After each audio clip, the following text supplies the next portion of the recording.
Abandoned. He is a newest lap kind of guy. He doesn't stay loyal. He goes to whatever lap is most recently sat down. Where's Sugar? I don't know. Welcome back to Just Between Us, your local news source covering the San Diego area. And the weather. I wanted to talk about, what are you allowed to joke about?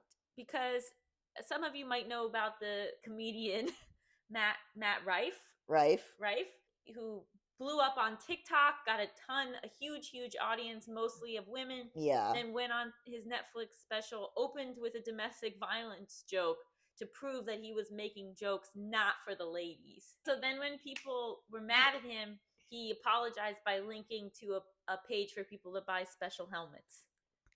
Yeah.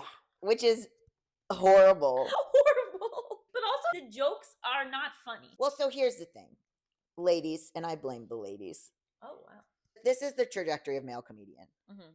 Male comedian comes on the scene. Yeah. He's vaguely attractive, conventionally attractive. In comedy, wow, that's huge. Right. He pops up on the scene. He makes some jokes that seem slightly feminist. The ladies absolutely stand him to death. Mm-hmm. They go crazy for it. They go bonkers for it. They project. Okay? Then when he does something that is inevitably not what you thought, suddenly everyone's like, wait, he was a man this whole time? No, I mean, they knew he was a man. It's one, I think it's so interesting that even today people think having a female audience is a bad thing, when, like, honestly, like, having a mainly female audience has been what has been our whole success, because women share things, women talk about things, women engage with things. I think what happens is they get so insecure about it that they just do shit to, like, blow it up. And then I think they think that men's respect means more. But I do think that sometimes grown men, and I'm guilty of this, you baby girl them. Like, they're grown men, but you act like, no, they're just like my little baby girl. But then they do something, to the men? then they do something shitty, and you're like, yeah, this was never like a doll. This was like a man doing comedy.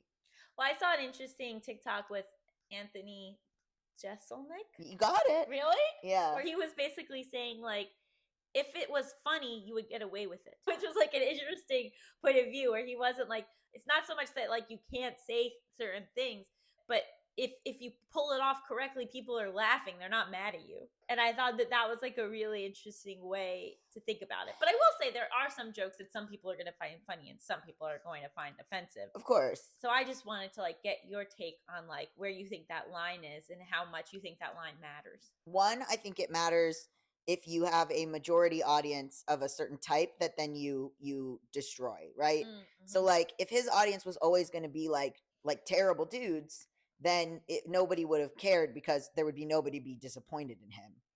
Two, I think it matters if you have a certain level of power and you are being given money and accolades. Like, the reason that people care that Chappelle was becoming transphobic was because, one, he's quite successful monetarily, and two, his comedy was known in the past for being very progressive and very, very, like, well thought out. The social issues were presented in such a way that it was very funny, very transgressive, but very it knew what it was saying, right? Very specific.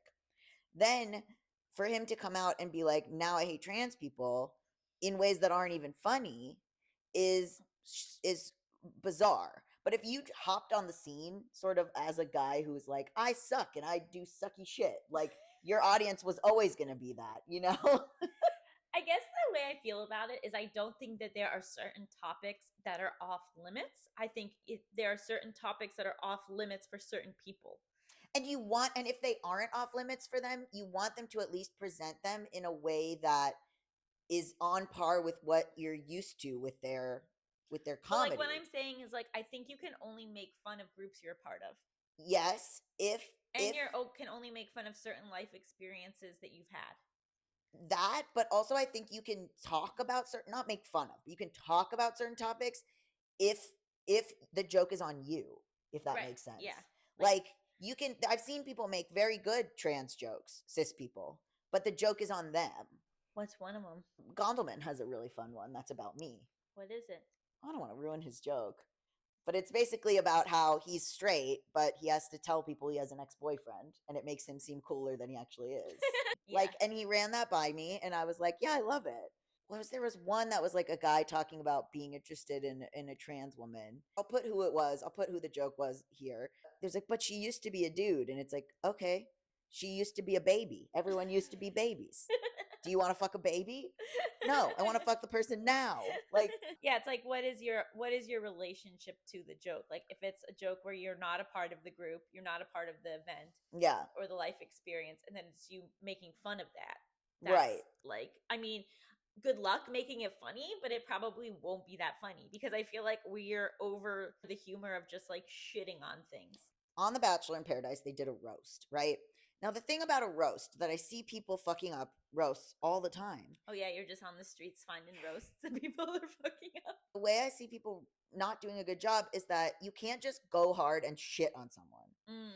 What you have to do is you have to say something that the person likes about themselves and then twist it, or you have to shit on yourself as well. Your whole thing is like you have to make fun of a thing people don't feel insecure about, but something about the thing that about themselves that they like. Yes. Right? So roast me. My very good roast was the one where it was like, it took Allison so long to get married that I'm a guy now. I don't joke about that myself, do I? About wanting to get married? You talked about it endlessly for 10 years. Oh, yeah, I did. Oh, I think the other thing that like people don't understand is that like these comics get so mad when people get mad at them. I know. But it's like, that's the name of the game, buddy. Like, yeah. You know, like these people that are like, everyone should be able to take my really offensive joke.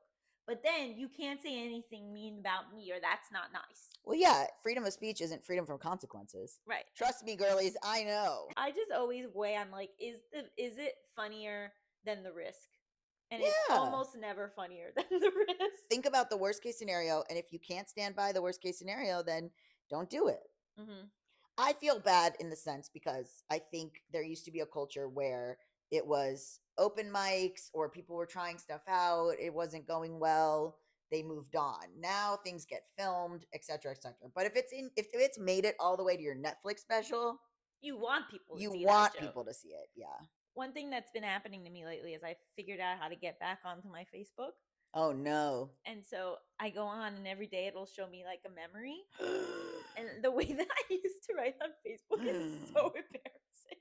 I have a comedy show at this place at this time. Hope to see you there. Yes, I'm talking to you. Oh my God. You're acting like we didn't spend our like formative, embarrassing years on videos with millions of views. I'm not embarrassed about things like once we hit Just Between Us or BuzzFeed. I'm embarrassed about my entire life before that. Do you think Matt Rife will then like realize that alienating his female audience was a huge mistake and then he'll try to go back after them?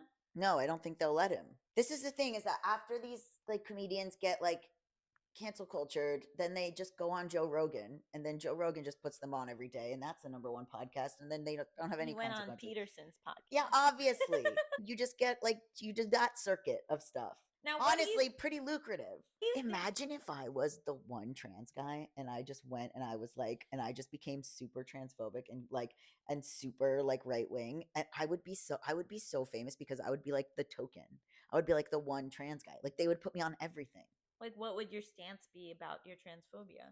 I would throw all the trans children under the bus and be like, I can transition, but not kids. Because I was in my 30s. I was in my 30s, yeah. I would say it's a choice I made because I was brainwashed by the left. Then why wouldn't you detransition? Too late. Now I got to go on a speaking tour. I think you have to work on your messaging. I think you can just go hard at like, no one should be allowed to transition before 30. And then you could be like, if you choose to transition at 30 or after, then I believe you, but everyone else is lying. Yeah, and then the cover of my book is me holding 2 melons in front of my chest that got cut off. You know what I mean? And well, I think you should be kind of throwing them away. Oh, throwing the melons away. Yeah. And then the book is called Throwing the Melons Away.